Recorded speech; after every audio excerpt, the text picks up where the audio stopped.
I'm a hair mineral analysis expert. I have a background in functional medicine, and I educate people using HTMA testing to maximize health, erase debilitating symptoms, and gain energy. I'm a multi-time kettlebell sport world champion, and I'm constantly searching for high-performance pros from all over the world to bring you this human optimization podcast. My name is Lisa Pitel-Killah.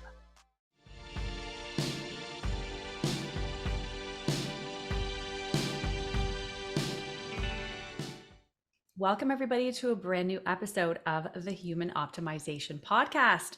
I am your host, Lisa Pitel-Killah, and here with me today, I have Nina Marie Rueda. She is a doctor of naturopathic, a labor and postpartum doula, and a lactation educator. And we're going to let her tell you all about the course she offers at the end of this podcast, so stay tuned. She's on a mission after overcoming her own personal struggles to help mothers leave behind their exhaustion and restore energy by teaching them exactly how to support their bodies. Welcome, Nina Marie. Hi, it is such a pleasure to be here. I'm excited to chat with you today, Lisa. Oh, we have so much to talk about, and you have so much to share. And I think our listeners and viewers are going to be really, really excited.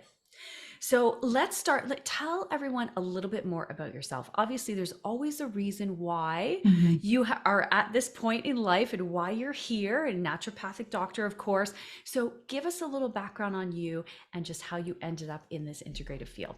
Yeah, so I was actually thinking about this earlier today. It wasn't long ago that I was in the standard Western way of eating. My transition into more holistic, natural lifestyle things came with my first pregnancy. And so my firstborn will be 8 this year. So a little over 8 years ago. So not too long. Yeah. I was introduced to the Bradley method class for anyone who's out there and knows the Bradley method. It's understanding birth, labor, delivery, all of the things, and trying to prepare in such a way that you can avoid interventions in the hospital specifically.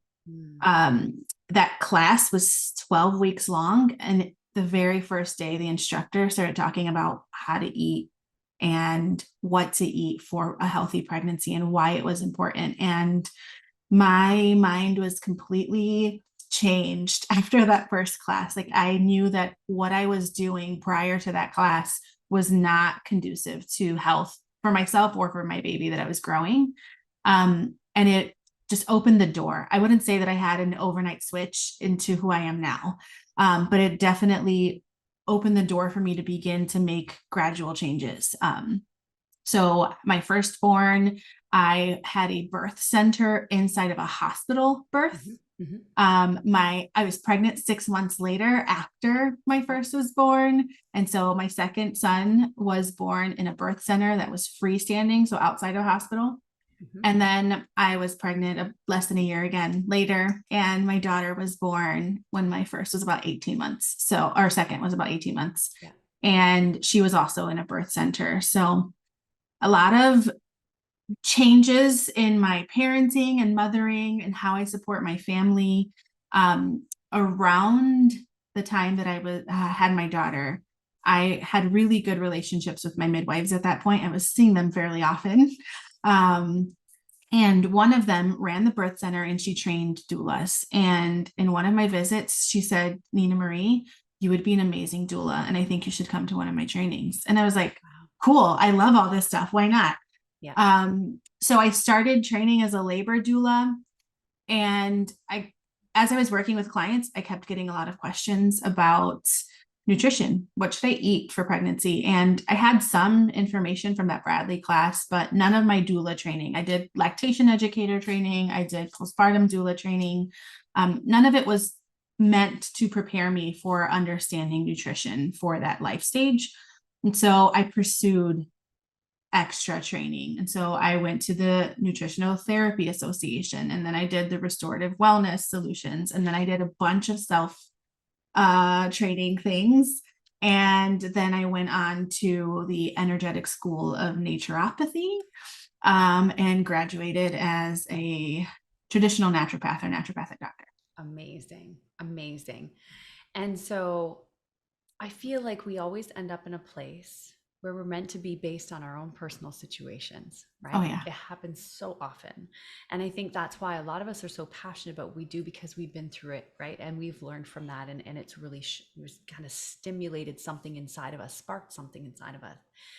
And so, can you share just where you were after your kids were born and what happened specifically after your third child that sort of changed everything for you? Yeah. So I started the NTA, and um, growing up, there wasn't I mean, I guess no one really has the reason to talk about medical health history to children. So growing up, I wasn't really privy to what was going on in the adults in my family and their like medical life. Um, as I was going through the NTA, there was a lot of questionnaires that you were filling out about yourself. And so at that point, I'm like in my late 20s, and I'm asking my mom, hey, can you tell me about abuela's blah, blah, blah? What was her stuff like? Or can you tell me about your dad's health history or your health history? And I learned a lot about my maternal grandparents and how they both had digestive related cancers. Oh, Yes, fun times. And so at that point, as I'm going through my training, I'm learning that NTA is super heavy on the digestive system and understanding it.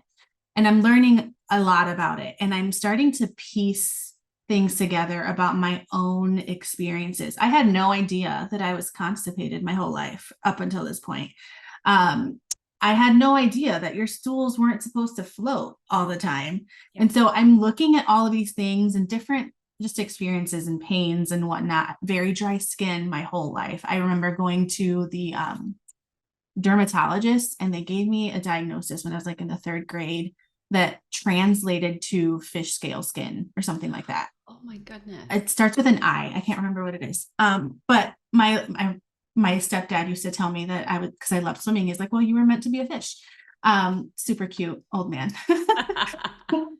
But like all of these things are piecing together, and I can see how my digestive system needed a ton of support. And now I'm making connections to my own like predisposed genetics, and how if I don't change what I am doing, then I'm going to have the increased risks there that I see in my own family tree. And so after she was born, I wanted to make a big change, a big switch, um, for obviously for myself, but also just thinking through like I'm having children now. I want to be there for them when they're older, and considering all of that. And so a lot of just life switches because of what I was learning and seeing in myself. And so there was that was, I think, the point where I can say a 180 completely happened, where it wasn't just, oh, yeah, this could be good for me and this could be good for our family. I saw a very direct impact in how,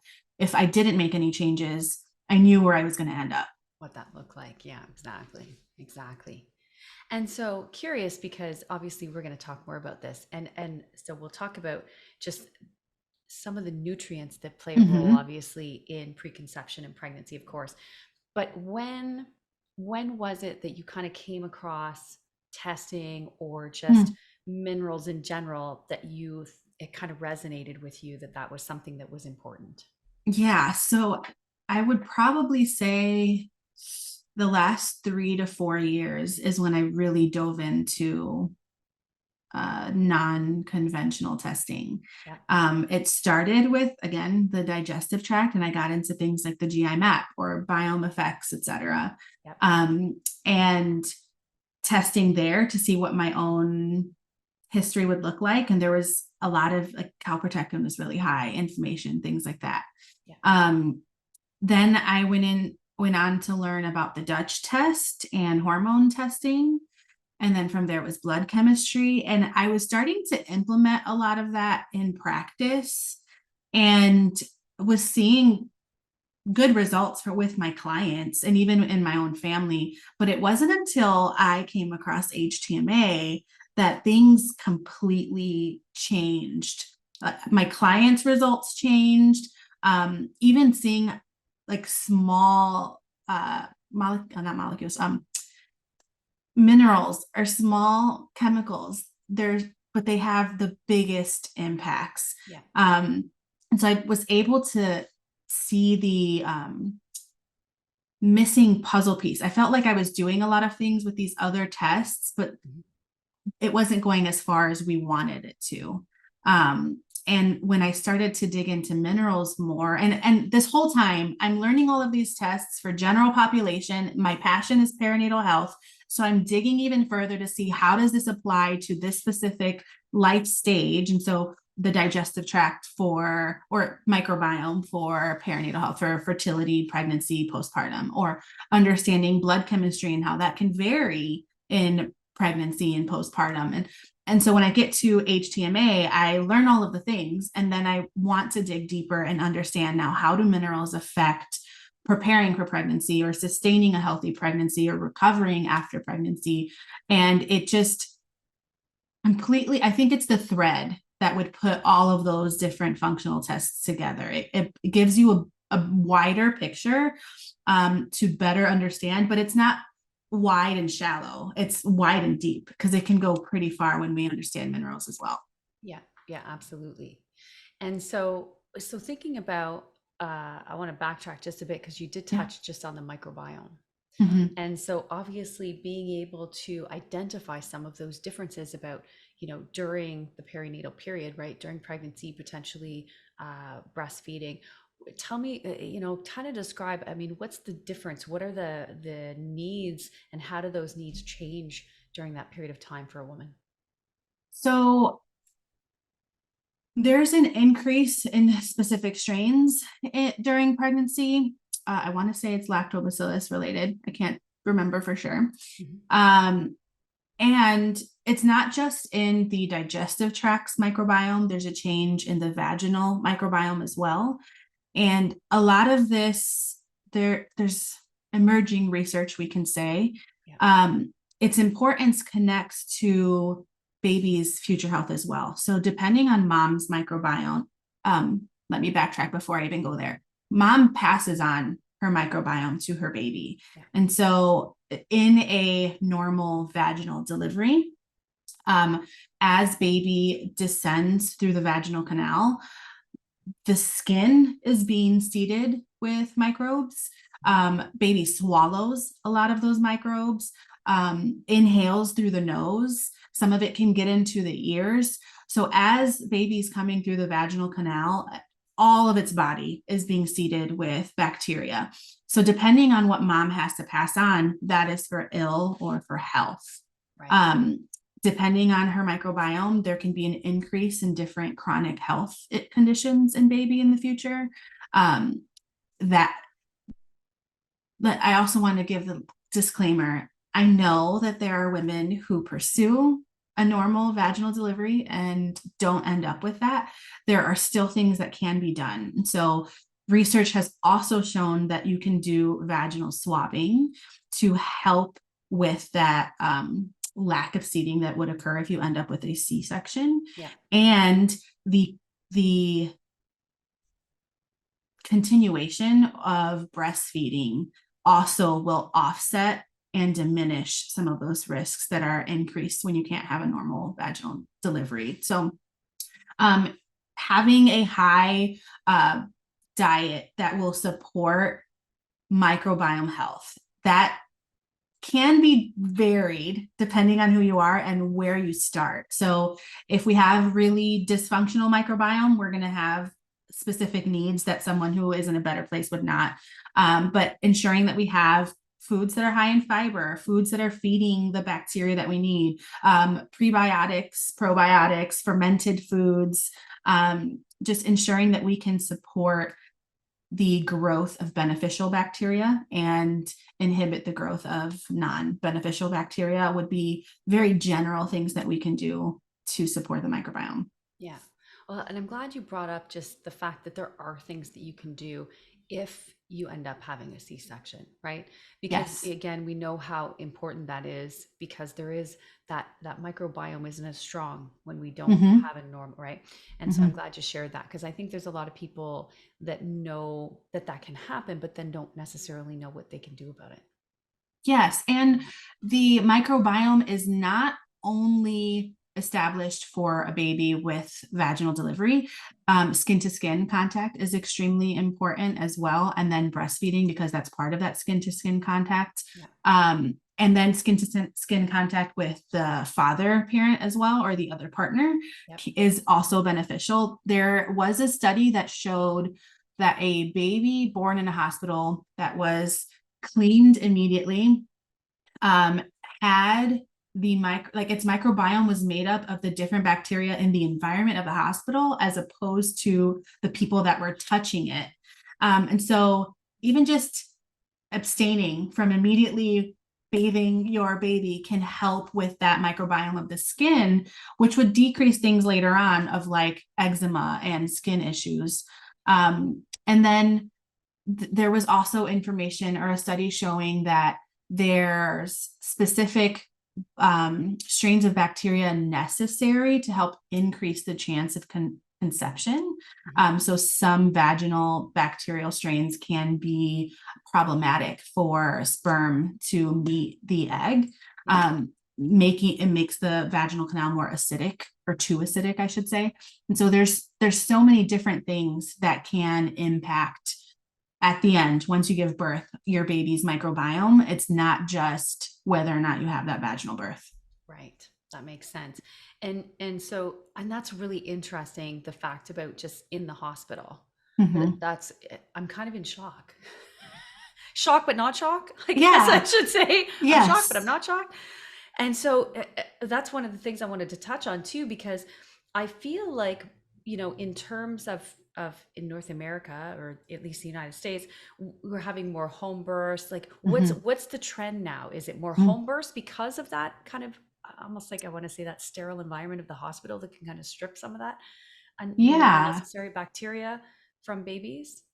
So I think that there's an uptick in home births now because we live in a post-COVID time.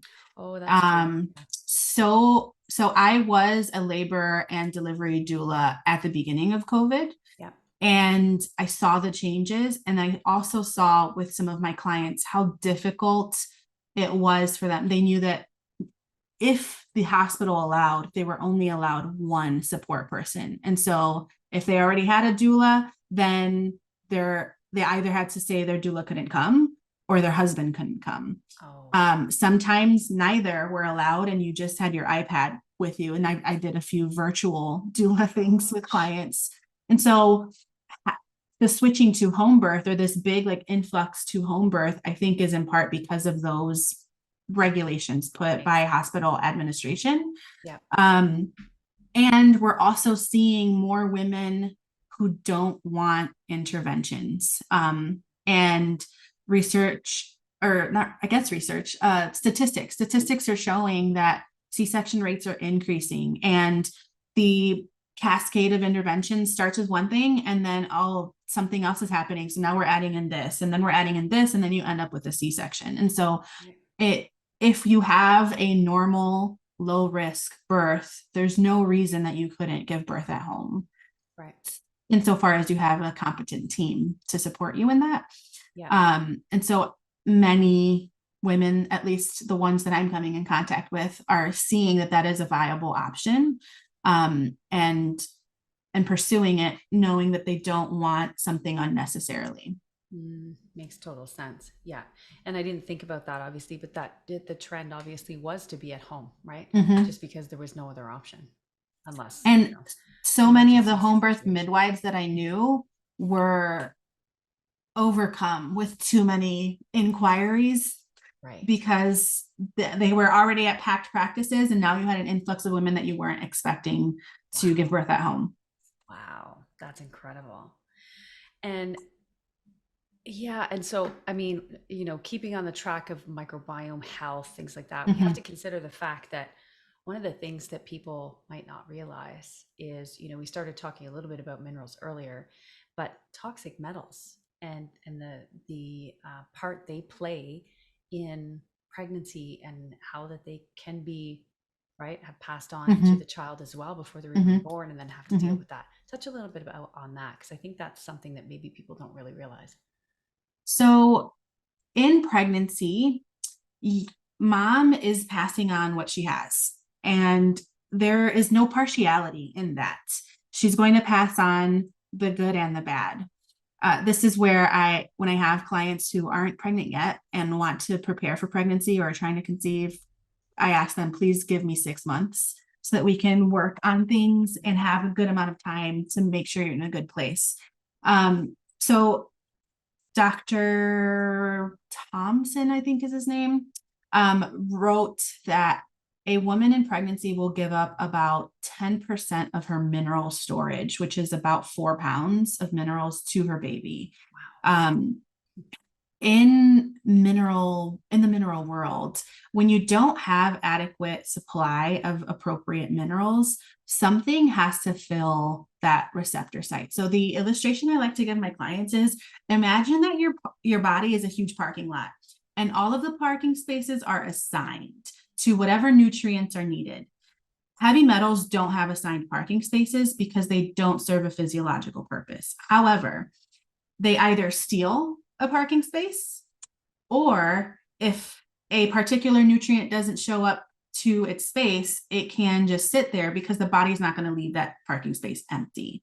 Right. So if we have something like calcium missing, then lead can take that place. Or if lead is present, lead can steal calcium's parking space. And so we can see lead deposited into bones, and other antagonistic relationships. So if we have missing mineral supply specifically, when we are growing a baby, what we have is what we are giving. And so if we have lead in place of calcium, that's what we pass on. It passes the placental barrier. I know that there are practitioners who don't think it would be wise to give a binder during pregnancy. And I think that there are some that I would steer clear from.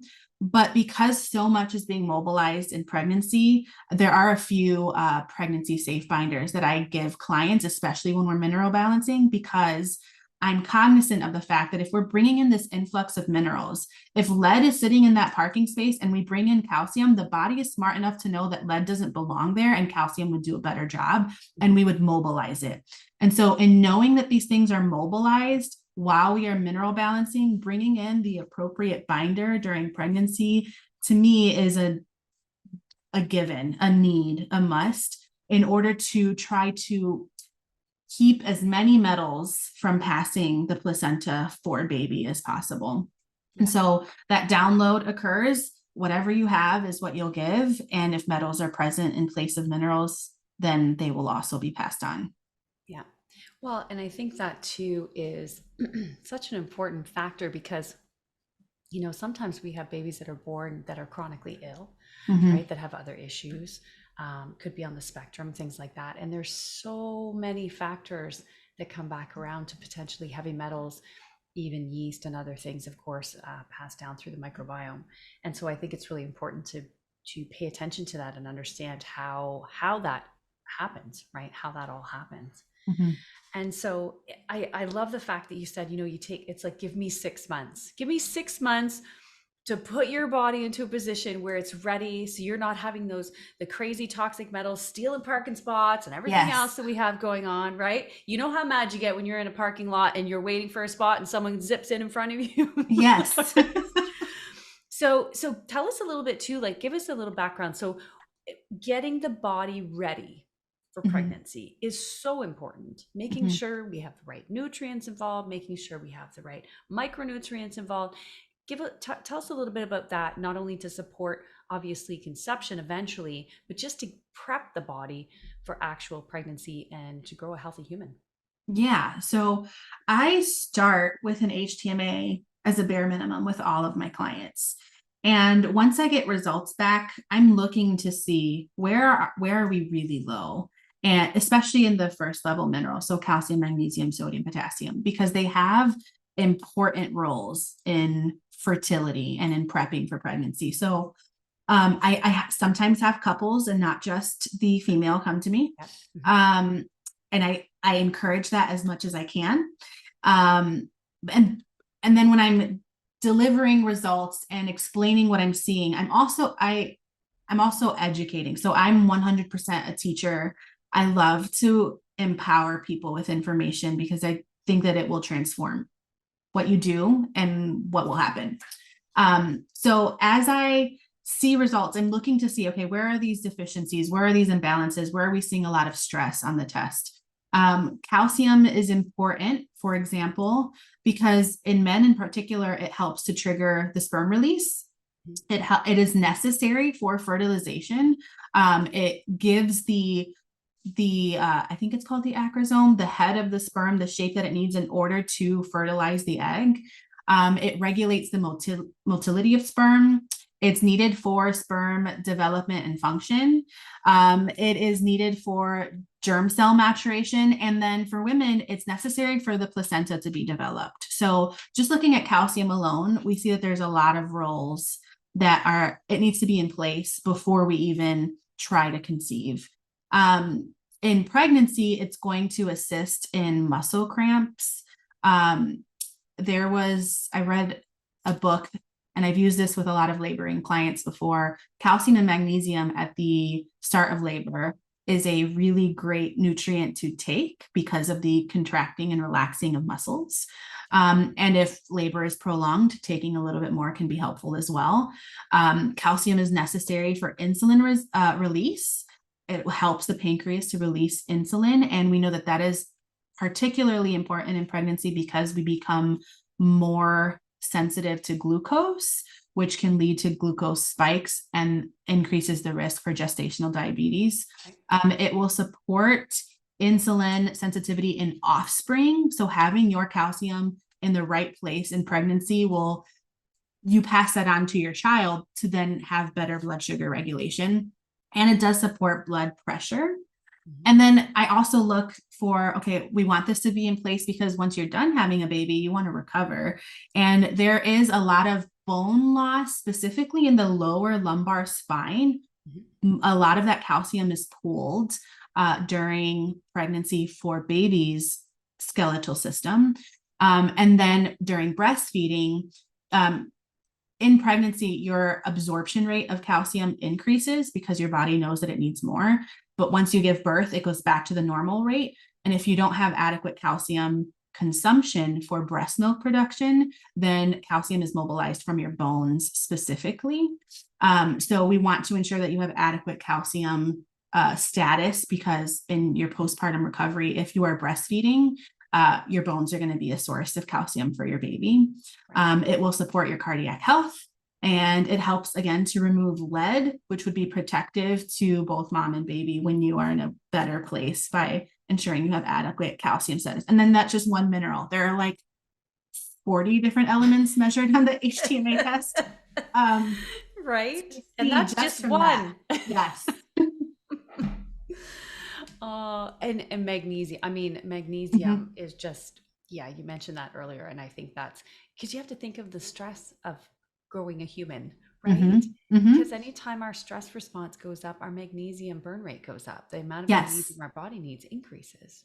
Yes. And in the trying to conceive time, so preconception, magnesium is important for supporting the inflammatory response. And if there is increased inflammation while you're trying to conceive, that increases your risk for miscarriage. Magnesium is necessary for moving waste. So proper elimination, proper detoxification. It's going to support your liver function. It supports proper menses. We know that magnesium has been very helpful for those who have endometriosis specifically. And endometriosis is also something that will increase your risk for miscarriage or infertility. And so magnesium alone will be another thing that I'm looking at to ensure that we have the appropriate status for before conceiving, because it will decrease a lot of those risks for infertility, or even in pregnancy. A deficiency in magnesium is tied to preeclampsia. We need it to stabilize blood sugar as well, and it can prevent that miscarriage. Yeah, absolutely. Yeah. I didn't realize how common, I don't know if it's the most common, I can't say that, but I didn't realize how common preeclampsia actually was in pregnancy. Yes. And there's an increasing rate of postpartum preeclampsia now, which is another reason why I would say magnesium is important to make sure that you have in a good So place. important. Yeah, yeah, so important. And then that's one of the, there's a client that I had long ago, and first two pregnancies was had preeclampsia, and then the third was when she kind of discovered minerals, and we had her on a blend, but really focused on supporting magnesium levels, including transdermal, and kind of went through that pregnancy with some great success and not having to deal with that for same as the first two. So that was really great knowing that was a direct relationship. And that's why some of these things are so important, right? You know, even just Yes. talking about calcium, the number of factors that actually affects, and that's just one out of, Mhm. you know, all of the elements that we're dealing with. And for calcium specifically, it can get a bad rep. Like, oh no, calcium, you have too much. And I've seen a fear when, at least in the space that I'm in, of improving calcium status or encouraging calcium consumption because of how many people can have an imbalance, and it can lead to a dysregulation in the thyroid or uh, nerve pains, etc. And Yeah, so I want to, again, I want to properly educate because it's not something to be afraid of. It's something that we need and has very vital life-giving roles, especially in the perinatal time. And so putting it in its appropriate place allows for the body to flourish. exactly. Exactly. Yeah. And so that's kind of so prepping, right? Mhm. We talked, and then so what about you know, I think we touched on a couple things during pregnancy, but kind of focusing on that during pregnancy time, and then talking about postpartum, like how do we recover from that? Mhm. So ever since I started using Vicon Customs, it has transformed um, how I work with my clients. It has made a lot of things much more simple for clients, especially because many of them are not first time moms, but have several other children. Yeah. So I have my clients test at least twice in pregnancy, Hmm. for sure, as soon as they know that they're pregnant, and then at least 4 to 6 weeks before their due date, so that we can have a plan for postpartum and have an idea of what needs to happen. And then by 6 weeks postpartum, if they're not drowning in household responsibilities, we test again. Yeah. Um, because I've seen so much change happen. The majority of my clients switch metabolic types. They may have had very low levels at the beginning, and I've seen there was at least two clients of mine that started off in like a three or four lows pattern, and by the end of their pregnancy, they were out of the three or four lows. And this is a time where your body is depleted of minerals, and knowing that you can focus and bring in an influx could put you in a better place than where you started is what I want to encourage all moms to do, because there's just so much more work after birth. Yeah. Um, so we test a couple of times. I am meeting with them at least once a month in the beginning.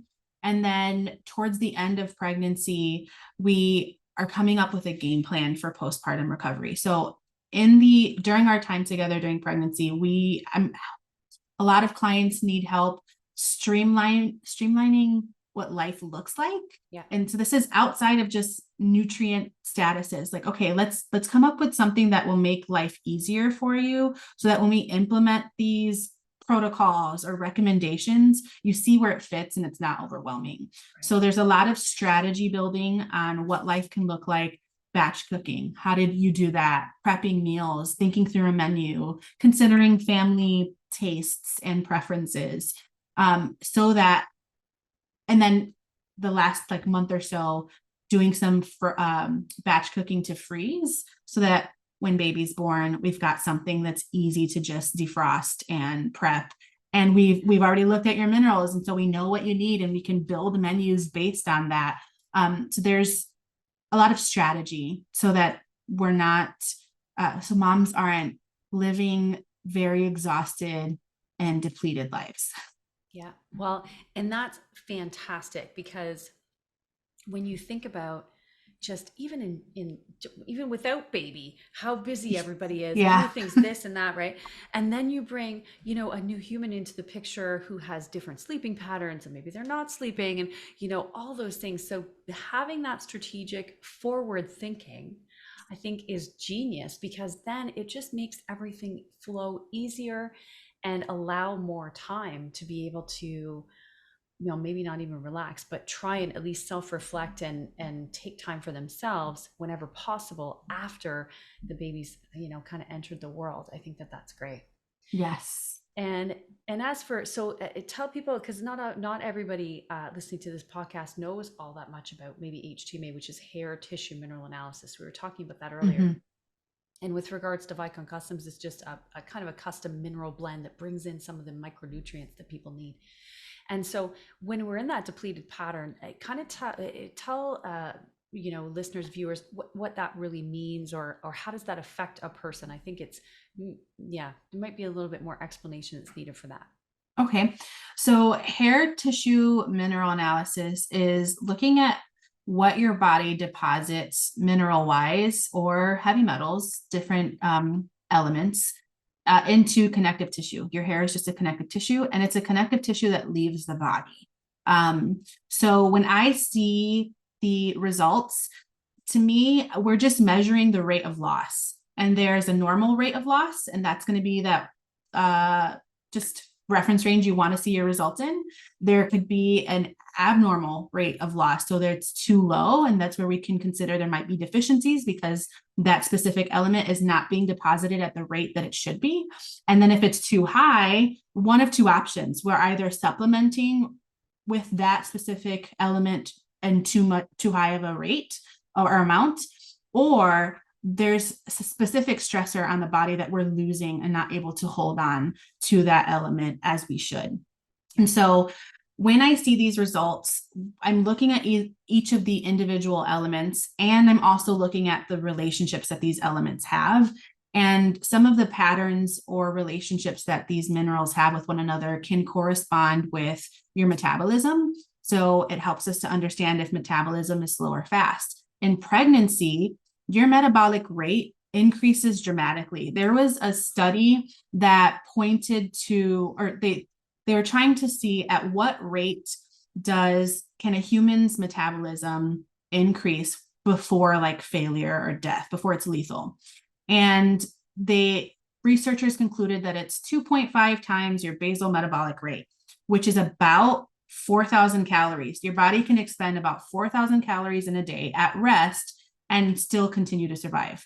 In pregnancy, a pregnant woman comes to 2.2, that metabolic rate, that percentage, that times the entire time. So it's like running a marathon for 40 weeks the whole time. And anything higher than that, pregnancy would not be sustainable. It would be lethal and deadly. So when I'm looking at the metabolic ratio in these results, I want to see that your metabolism is increasing. And so that ratio is going to be on the lower end. I'm expecting it to be on the lower end. That would be a healthy response to the stressor of pregnancy. Yeah. So that's something that I would look at. There's another ratio that corresponds to your body's ability to handle stress. If it's too high, this tells me that the body is handling stress right now. And that's where I want to see your ratio in pregnancy, because there's a stressor happening at this moment. Your body should be rising to the occasion. If it's too low, this tells me your body's been in chronic stress for a long time and it can't handle pregnancy. It's not going to do well if it's too low. There's a thyroid ratio. I know that in pregnancy, your thyroid is going to increase in activity. So I want to see this ratio on the lower end. A lower amount corresponds to quicker activity or increased activity. If it's too high, that's going to be problematic. One, you shouldn't have super slow thyroid outside of pregnancy. Right. Two, if it's going to increase in pregnancy to begin with, having a slow one is going to affect baby. In the first trimester, your baby is not producing its own thyroid hormone, so it's dependent on you for thyroid hormone. So we want that increased activity there. And then same thing for other ratios on there as well. So there's different parts where outside of pregnancy, I may want it to look one way, but during pregnancy, knowing what changes metabolically, what happens to your metabolism, and what kinds of physiological things occur, there's certain things that I'm expecting to see that would be healthy or normal, like that increased thyroid, increased metabolism, and increased ability to handle stress now. That makes total sense. Yeah. Yeah. Thank you for that explanation. It just clarifies it a little bit when we're Mm-hmm. talking about even that increase in the minerals and increase in the metabolic rate as you move forward. And I think that makes sense now. And so what about after? What else needs to be considered? And what else should people or women be looking at when they're in that postpartum period? So I know how hard having a newborn is. And that's why I let my clients know I want to try to test 4 to 6 weeks. 6 weeks would be great before your due date, especially because you may go early, Yeah. so that we can have a plan. The hair tissue mineral analysis can look at your mineral patterns from the last 3 to 4 months about. So if we look in your last month of pregnancy, we have a good idea of what's been happening and we can plan for what needs to happen later. Um, with that, we'll build out menus. Okay, we're seeing that we really need to focus on magnesium. So these are going to be the foods that you want to focus on. Or your calcium's getting pretty low, you plan on breastfeeding. There's going to be even more depletion of that calcium. These are the foods we really want to hone in on in the first couple of months, et cetera. And so that's a big part of what happens after pregnancy is planning based on what your results are. And depending on how they feel postpartum, I may also recommend blood work. So if there are any perinatal mood anxiety disorders, the thyroid is the first thing that I want to look at because it has been implicated so much in those kinds of Yeah. conditions. Yeah. And it will give us a different picture that HTMA wouldn't give us. And having the both oftentimes is really helpful to have a very comprehensive look at what may be going on. And then 6, 8 weeks postpartum, once they start feeling like they've got a tangible hold on having a newborn, then we can see, all right, let's see where you are because there was that big depletion of minerals in pregnancy. Let's start rebuilding so that your body doesn't feel like trash for the rest of your life. Well, and that's one of the biggest things, right? I want women to feel good during this. This is a magical period of life, right? And so want them to feel good about this and be able to have energy to get through the day and the stamina to get through the day, whatever that looks like. Because I mean, days can be, especially after the baby's born, days can be sporadic and all different, right? Yes. And so I think I think that's a very important factor. And again, getting in the micronutrients and the right support from the right foods and, what the body actually needs, I think is the key to all of that, just unlocking and building that foundation, right? Always talking about the Yes. foundation of all this. And so tell the people listening, because you have a course Mm-hmm. that you teach. So share a little bit about that. Tell us a little bit about that. If somebody wanted to take the course, what you're going to be kind of showing them. I think you've kind of covered a couple of things already, but just share what that looks like. Yes. So the course is called Perinatal Minerals Expert, and it isn't just for practitioners, it's also for the layperson. Mhm. As I mentioned before, I truly believe that when you have information that pertains to life, it can transform yours and then transform like what actually happens because we can implement it well, and make better informed decisions. So it's for layperson practitioner. Like I go through the entire HTMA test marker by marker, and I show you why that particular marker is important for consideration in the perinatal time. So, as I mentioned with calcium, there are specific roles for fertility, there are specific roles for pregnancy, and there are specific roles for postpartum recovery, and every single marker on that test. So, you'll see things that are like molybdenum or manganese, or maybe other things like cobalt or other elements that you have never heard of before. And I'm looking through research to see how it may pertain to any one of those stages in the perinatal time. I go through the heavy metals and look at the risks for each of those stages. I'm pulling studies, lots of studies from PubMed to show where these connections are. I'm showing you how to interpret the test and where to start.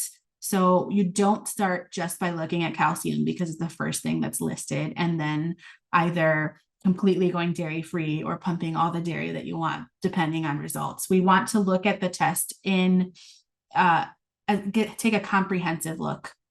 As I mentioned, all of these elements have relationships with one another. They're either enemies or BFFs, and we want to consider those relationships because one will push one down, one can pull one up.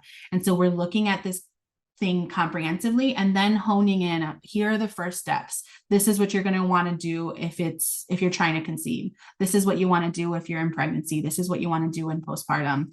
And then understanding the connection of them all so that as you move through those stages, you know exactly what's necessary. Looking at like risks for hypertension in pregnancy and preeclampsia, and knowing where all of these risks come from a mineral standpoint, and then supporting your body accordingly. Oh, that's fantastic. And so we'll share this obviously in the description here, but give everyone where can everybody find you? Give us the website. Yeah, so you can find me at my website, drninamarie.com, and that will link you to all of the places, including Perinatal Minerals Expert, or you can find me on Instagram, same handle, Dr. Nina Marie. Excellent. Well, thank you. That was great. And I think that, hopefully, I always say, if one person listening can have an aha moment, then we've done exactly what we've set out to do today. Yes. And I love learning anyways. I mean, I just love talking about health and making sure that we're sharing as much information as possible. And I think, again, that this time of life, the perinatal time, is so, so important. And, watching women go through it with success and with energy is pretty amazing as well. So thank you so much for joining us and sharing today. Yes, it was a pleasure. Oh, absolutely. It's always nice to chat and share. And I hope you guys enjoyed it. So if you're watching on YouTube, make sure you subscribe to my channel. There's a brand new episode every 2 weeks, and give this one a thumbs up. And if you're listening on your favorite podcast host, make sure you give this episode a like, and we will see you next time. Thanks for listening to today's show. Head over to Pitel-Killah.com to gain access to some amazing free resources that will help you gain energy, erase debilitating symptoms, and be the best version of you. Remember to give this podcast a like and follow me on social media at Lisa Pitel-Killah. I'm here every 2 weeks with a brand new episode of the Human Optimization Podcast. Until next time.